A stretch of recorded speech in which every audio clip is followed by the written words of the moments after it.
तो वो जो सऊदी था उसने मेरे बेटे को धक्का दिया। अब वो मेरा बेटा जो है गिर पड़ा। अब वो गिर पड़ा तो जनाब अली उसके सर को चोट लगी और वो फौत हो गया मेरा बेटा। चंद हफ्ते गुजरे, वो शख्स जो जेल के अंदर था, जो कातिल था, वो तभी मौत जेल के अंदर फौत हो जाता है। जो अमीर था उसकी तरफ से फ़ोन आ गया और वो फ़ोन ये था कि जो भी तुम्हें नेक्स्ट फ़्लाइट मिलती है उसमें बैठ के पहुंच जाओ, हम तुम्हारे इंतज़ार में हैं।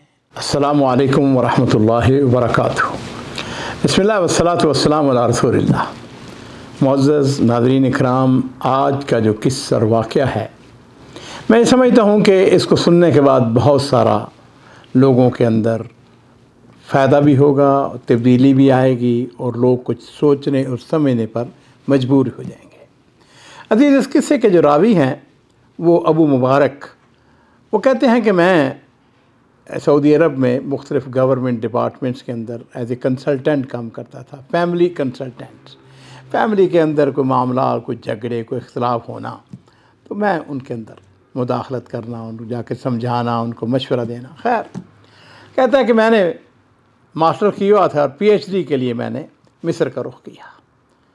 कहते हैं कि मैं मिस्र में अपनी पीएचडी के लिए वहाँ पर मुकीम था कि सऊदी अरब से मुझको टेलीफोन गया कि तो आपके वालिद बीमार हैं और हॉस्पिटल में हैं, जल्दी से पहुँच जाओ। कहता है कि मैंने टिकट ली और जहाज़ पे बैठा। कहता है कि मेरे साथ वाली जो सीट थी वो खाली थी। थोड़ी देर के बाद मिस्री आके बैठ गया। एक दूसरे को देखा, जैसे कि आमतौर पर रूटीन होता है कि हवाई जहाज़ के अंदर जब आदमी बैठता है तो दाएं बाएं देखता है। खैर, कहते हैं मैंने उसका हाल वाल पूछा, देखा बड़ा परेशान, बड़ा गमगीन, बड़ी उसकी हालत ख़राब। जहाज़ चल पड़ा, हम आपस में बातें करने लगे। कहते उसने मुझसे पूछा कि तुम्हारा नाम क्या? मैंने कहा मेरा नाम अबू मुबारक है। मैंने पूछा तुम्हारा नाम क्या? उसने कहा मेरा नाम अबू मोहम्मद है। खैर, कहने लगा अबू मुबारक तुम क्या काम करते हो? मैंने उसको कहा कि मैं फैमिली कंसल्टेंट हूँ। उसने कहा वो क्या होता है? मैंने कहा फैमिली कंसल्टेंट ये है कि अगर कोई लोगों के दरमियान कोई इख्तलाफ, कोई झगड़ा, कोई मामलात हाँ जी हो जाएं तो मैं उनको मशवरे देता हूँ, मैं उनको सुलह जो भी है उनको। खैर, उसने कहा अच्छा अगर तुम ये फैमिली कंसल्टेंट हो तो फिर मुझे भी एक मशवरा दो। मैंने कहा बताओ, बिस्मिल्लाह। कहने लगा कि मैं सऊदी अरब में 25 साल से मुकीम हूँ और मेरी फैमिली भी मेरे साथ। कहता अल्लाह ताला ने मुझको औलाद से नवाजा। मेरा बेटा माशाअल्लाह 21-22 साल उसकी उम्र हो गई और उसको जहाँ मैं मुकीम था जिस शहर से, वहाँ से तकरीबन 700 किलोमीटर दूर एक शहर के अंदर जॉब मिल गया। अब वो वहाँ पे नौकरी करने लगा। अब हुआ यूँ कि उसका हमसाया था एक सऊदी, आपस में उनकी, वो भी जवान था ये भी जवान था, जिसका आपको पता ही है कि टस्सर बाज़ का हो जाती है। लो जी, हुआ यूँ कि वो आपस में कुछ छोटा सा मामूली सा इख्तलाफ हुआ तो वो जो सऊदी था उसने मेरे बेटे को धक्का दिया। अब वो मेरा बेटा जो है गिर पड़ा। अब वो गिर पड़ा तो जनाब अली उसके सर को चोट लगी और वो फौत हो गया मेरा बेटा। इन्ना लिल्लाहि व इन्ना इलैहि राजिऊन। अब अजीज़ों, ये अबू मुबारक कहता है अब मुझे समझ आ गई कि ये परेशान क्यों है, गमगीन क्यों है। कहता हमने अपने बेटे को दफना दिया, उसको जो कातिल था उसको गिरफ़्तार कर लिया गया और काजी ने फैसला दिया कि इसको कसास में कत्ल कर दिया जाए। कहते उसके बाद उसके जो वरसा थे उन्होंने मेरे पास आना शुरू कर दिया, कसरत के साथ आए। उन्होंने कहा कि देखो हमसे गलती हो गई है, जो होना था वो हो गया, तुम्हारा बेटा जो है वो इंशाअल्लाह वो जन्नतों में चला गया है, मजलूम था, हमारे बेटे ने जुल्म किया, हमारे बेटे ने ज़्यादती की, अब ऐसा करो कि तुम दियत ले लो और बेटे को माफ़ कर दो। ये अबू मोहम्मद अबू मुबारक को कहता है कि अब मसला ये है कि मेरे पास लोग 3 किस्म के आते हैं। कुछ लोग आके कहते हैं माफ़ कर दो, कुछ लोग कहते हैं अपने बेटे का खून जो है उसको नहीं बेचना, ख़बरदार तुमने अगर दियत वसूल की। और मेरी हालत यह है, माली एतबार से मैं बिल्कुल कमज़ोर हूँ, इवन 1000 रियाल मेरी घरेलू हालात के ऊपर यानी मेरे पास कुछ नहीं है, मुराद ये थी। और तीसरी सूरत जो है वो वही है कि भाई उसका कसास हो जाए, उसको कत्ल कर दिया जाए। कहने लगा कि अभी तक मुकदमा चल रहा है, वो जेल के अंदर है और मैंने कोई फ़ैसला नहीं किया, मैं क्या करूं, तुम मुझको मशवरा दो। अबू मुबारक कहता है कि मैं तुम्हें 2 वाक़यात सुनाता हूं, तुम उसको ख़ुद अंदाज़ा कर लेना। कहता पहला वाक़या ये है कि 2 सऊदी थे, हमसाए थे आपस में। अब हुआ यूं कि उनके घर के बाहर जो बर्मील नहीं होता जिसके अंदर वो कूड़ा करकट डाला जाता है, लो जी वो एक घर के सामने करता, उसने उसको धक्का लगा के दूसरे घर के सामने कर दिया।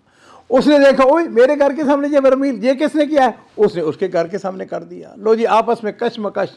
किस्सा मुख्तसर, एक दिन ऐसा हुआ, एक जो था उसकी शुगर कुछ ज़्यादा तेज़ थी, उसने दवाई नहीं खाई थी, उसने उसको धक्का दिया बर्मील को, उसको जाके लगा, वो गिर पड़ा और मर गया। मुकदमा चला, अदालत ने फैसला दिया कि इसको क़सास में कत्ल कर दिया जाए। अब कहता है कि ये जो फौत हुआ शख्स, इसके 5 बेटे थे।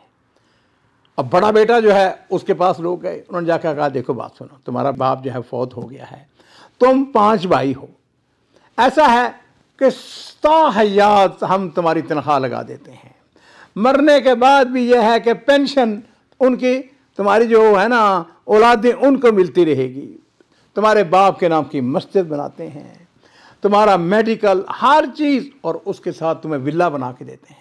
और इनकी हालत ये कि बिल्कुल अला कफाफ, और नहीं ये नहीं हो सकता, हम अपने बाप का खून बेच दें। कहता है जी कि इसका जो सबसे छोटा भाई था ना इनका, ये जो जिनका बाप फौत हुआ था, कत्ल हुआ था, उसकी उम्र थी तकरीबन उस वक़्त 6 या 7 साल। अब कानून जो है वो ये कहता है कि जब तक वो बालग नहीं होता उस वक़्त तक वो जेल में रहेगा। लो जी 11 साल उस शख्स ने जेल के अंदर निकाले।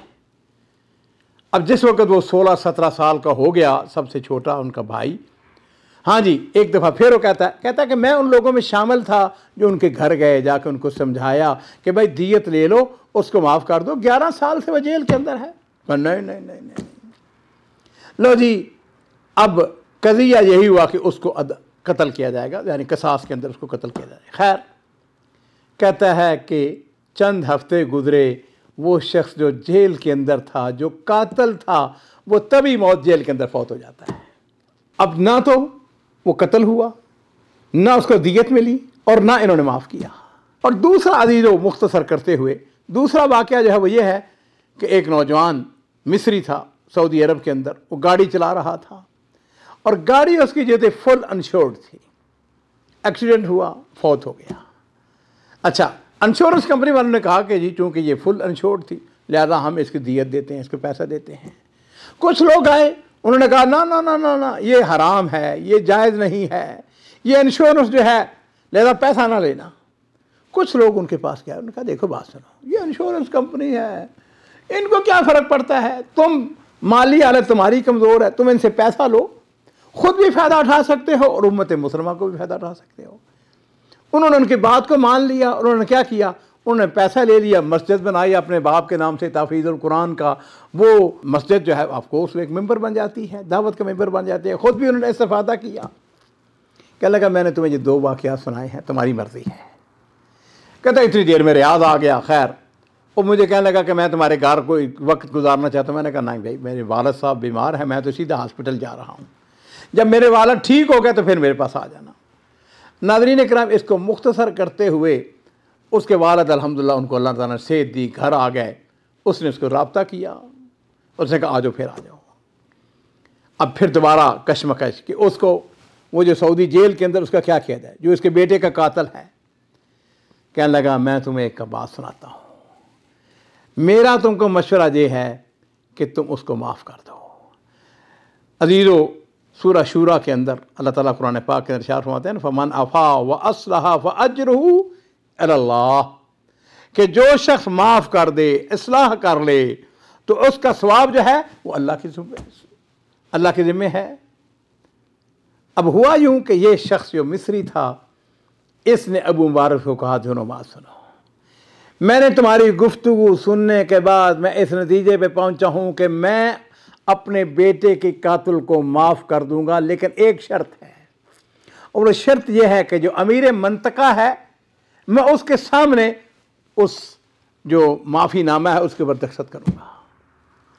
अबू मुबारक कहता है कि मैंने क्या किया, मैंने टेलीफोन उठाया, मैंने जो वहाँ का गवर्नर, मेरा ख्याल है जीज़ान की बात है ये, तो वहाँ पर उसको फ़ोन किया। तो वो जो सेक्रेटरी था, मैंने उसका कहा कि ऐसे ऐसे मामला है, उनके भी इल्म में था कि हमारे इलाके में वो एक जेल के अंदर है वगैरह, मुकदमा चल रहा। खैर, कहता है कि ठीक आधे घंटे के बाद कमोबेश जो अमीर था उसकी तरफ से फ़ोन आ गया, और वो फ़ोन ये था कि जो भी तुम्हें नेक्स्ट फ़्लाइट मिलती है उसमें बैठ के पहुंच जाओ, हम तुम्हारे इंतज़ार में हैं। और जिस वक़्त ये वहाँ पे पहुँचे, आपको ताज्जुब होगा कि प्रिंस ने खुद उसको वेलकम किया। अमीर ने उनके साथ बैठा, उनकी तारीफ़ की।